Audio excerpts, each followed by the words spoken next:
मैं आ रहा था सोते हुए, तो मालिक ने मेरा शरीर छुड़ा दिया संत रामपाल जी महाराज ने, और उसको सतलोक लेके गए। तो सामने देखा कि बहुत बड़ा एक गुमज है जिसमें संत रामपाल जी महाराज मुख बैठे हुए हैं। और मैंने कहा, मालिक परमात्मा आप दिखते हो? उन्होंने कहा, हाँ मैं दिखाई देता हूँ, छू के देखो। छू के देखा, परमात्मा ने बहुत सारी बातें मुझे बताई, मेरा फ्यूचर दिखाया, मेरा पास्ट दिखाया, बताया कि तुम लोग, तुम्हारा भाई तुम्हें समझा रहा है, तुम्हें समझ में नहीं आ रहा।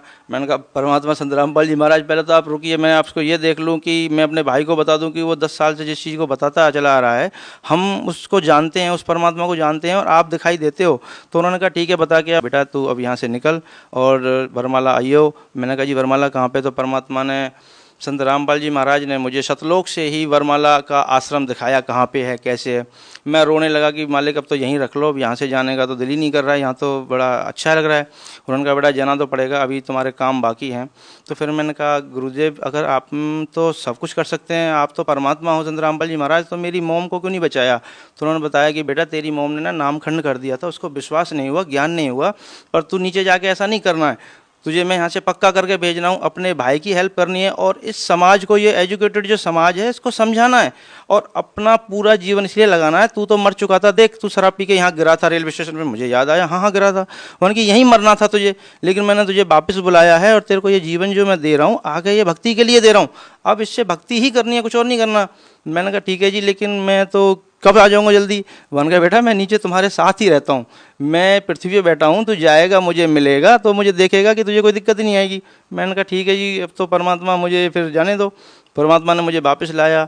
मैं अपनी माँ के 12-13 जितने भी करने थे वो किए। जैसे ही माँ के 12 बजे मैं वहाँ से निकल लिया। सतलोक आश्रम वरवाला के लिए जब मैं निकला, वरवाला के रेलवे स्टेशन पर पैर रखा तो लगा कि मैं परमात्मा की संत रामपाल जी महाराज शरण में आ गया।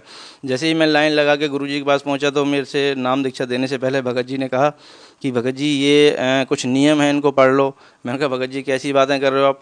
संत रामपाल जी महाराज परमात्मा से मिलने के लिए अगर 1 लाख नियम भी होते तो मुझे मंजूर है, ये तो छोटे मोटे नियम है, शराब छोड़ दो, गुटखा छोड़ दो, मांस छोड़ दो, और ये देना लेना छोड़ दो, ये तो सारे नियम समाज को बिगाड़ने वाले हैं। अच्छे नियम जो हैं वो परमात्मा के पास हैं, और मुझे संत रामपाल जी महाराज से नाम दीक्षा ही लेने के लिए मैं इतनी दूर से आया हूँ।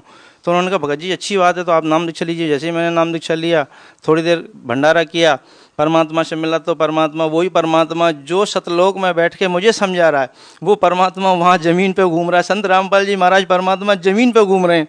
मैंने सोचा यहाँ सबको शायद पता नहीं है परमात्मा के बारे में, तो गुरुजी जैसे ही आए कह रहे, हाँ भाई आ गया। मैंने कहा, परमात्मा संत रामपाल जी महाराज आप यहाँ घूम रहे हो?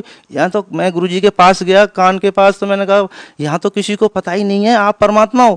कह रहे, बेटा यहाँ तो कोई किसी को नहीं पता, लेकिन ज्ञान के द्वारा यहाँ सबको पता चलेगा बेटा, कोई बात नहीं। मैंने कहा, और अब तक पिछले जो मैं ज्ञान देख रहा था, तो आज से 600 वर्ष पहले, आज से जब कवि रूप में वहां धारणक रूप में रहा था, तो वो इन्होंने काल के दूत घुस गए, ये 12 पंथों में, इन्होंने उसमें कुछ परिवर्तन कर दिया अपने हिसाब से।